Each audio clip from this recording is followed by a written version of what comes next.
বিধানসভার শীতকালীন অধিবেশনের আজ পঞ্চম দিন। কেন্দ্রের বিরুদ্ধে বঞ্চনার অভিযোগে আজ প্রস্তাব আনছে তৃণমূল। আগামী মাসে আবাসের প্রথম কিস্তির টাকা দেবে রাজ্য সরকার। তার আগেই আজ কেন্দ্রের বিরুদ্ধে বঞ্চনার অভিযোগে ফের একবার সরব হবে শাসক দল। গতকাল মুখ্যমন্ত্রী বিধানসভায় উন্নয়নের জন্য সকলকে একসঙ্গে কাজ করার বার্তা দেন। বিধায়কদের তাদের তহবিল থেকে এলাকার উন্নয়নের জন্য খরচ করার কথা বলেন। এবং যে খবর পাওয়া যাচ্ছে, কেন্দ্রের বিরুদ্ধে বঞ্চনার অভিযোগে আজ প্রস্তাব আনছে তৃণমূল কংগ্রেস। শ্রেয়সী গঙ্গোপাধ্যায় আমাদের প্রতিনিধি রয়েছেন আমাদের সঙ্গে টেলিফোন লাইনে। শ্রেয়সী, এর আগেও আমরা দেখেছি আবাস বলো বা কেন্দ্রের যে সমস্ত প্রকল্পগুলো রয়েছে সেই প্রকল্পের কোনো রকম কোনো টাকা বাংলা পায় না এই বলে রাজ্যের শাসক দল বহুবার সরব হয়েছে। আর এবার বঞ্চনার অভিযোগে আজ প্রস্তাব আনতে চলেছে বিধানসভায়। কি জানা যাচ্ছে? দেখো, তোমাকে যেটা জানিয়ে রাখি যে এর আগেও কিন্তু কেন্দ্রের বিরুদ্ধে বঞ্চনার অভিযোগ তুলে বিধানসভায় প্রস্তাবের এবং এই মুহূর্তে যেটা সিদ্ধান্ত হয়েছে যে এক্ষেত্রে শেষ যে বিয়ে কমিটি অর্থাৎ বিধানসভা যে বিয়ে কমিটি সেখানে কিন্তু সিদ্ধান্ত হয়েছে বৈঠকে যে আজকে কিন্তু কেন্দ্রের বিরুদ্ধে ফের বঞ্চনার অভিযোগ তুলে প্রস্তাব আনতে চলেছে শাসক দল তৃণমূল কংগ্রেস।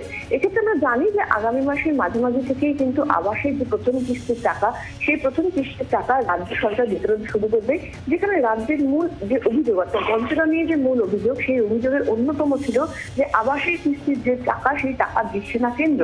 ফলে সেই জায়গা থেকে দাঁড়িয়ে আবাসের কিস্তির টাকা রাজ্যের পক্ষ থেকে প্রথম দফার কিস্তির টাকা বিতরণের ঠিক প্রাক্কালেই কিন্তু আসছে কেন্দ্রের বিরুদ্ধে বঞ্চনার অভিযোগ তুলে সরব হতে চলেছে তৃণমূল কংগ্রেস, যেখানে শাসক দলের পক্ষ থেকে প্রস্তাব আনা হবে।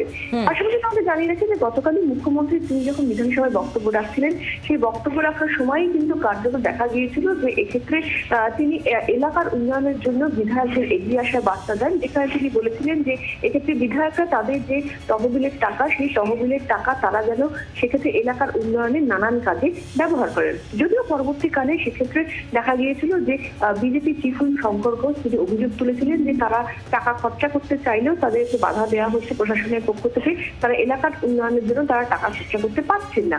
ফলে সামগ্রিকভাবে সেই পরিস্থিতিতেই কিন্তু আজকে কেন্দ্রের বিরুদ্ধে বঞ্চনার অভিযোগ তুলে আজকে শাসক দলের যে প্রস্তাব, সেই প্রস্তাব ঘিরে কিন্তু পরিস্থিতি উত্তপ্ত হয় কিনা সেদিকে নজর থাকছে।